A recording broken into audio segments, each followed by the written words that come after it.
Magandang umaga po. Dito sa amin, yung mga nagtatanim ng palay, gabi na sila kung nagtatanim. Ito ang epekto ng napakainit na panahon. Ayaw na nilang lumusong kapag mainit. Kaya ito, nagpapatanim tayo ng palay ngayon dito. Halos makalahati na nila yung kanilang tinatamnan. Ayan yung mga tigatanim mo. Kanina pang madaling araw sila nag-umpisa. Yan. Ito yung tinamnan natin ng mais.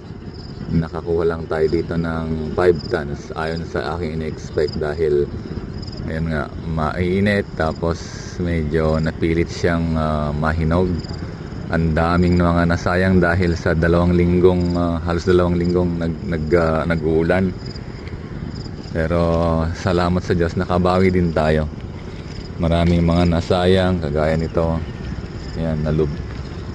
Dami, kalat yung mga nasayang na mais. Ayan o. Ayan. At napansin ko rin dito na namatay yung mga maraming earthworm.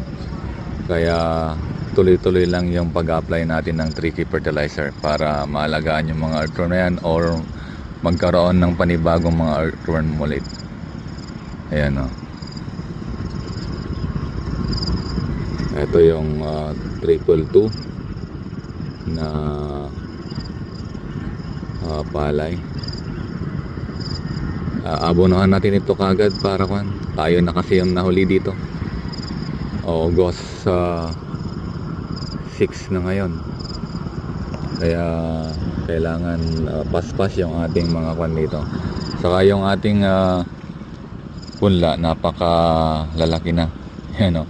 May higit 1 buwan na po yan na punla. Kaya kailangan mabilis yung natin dyan. Mabilis yung kilos natin dyan. So kayo na mga natatakot magtanim na ng palay mais dahil napamura, tuloy nyo lang po yung pagtatanim. Malay nyo, sa susunod gaganda na yung presyo.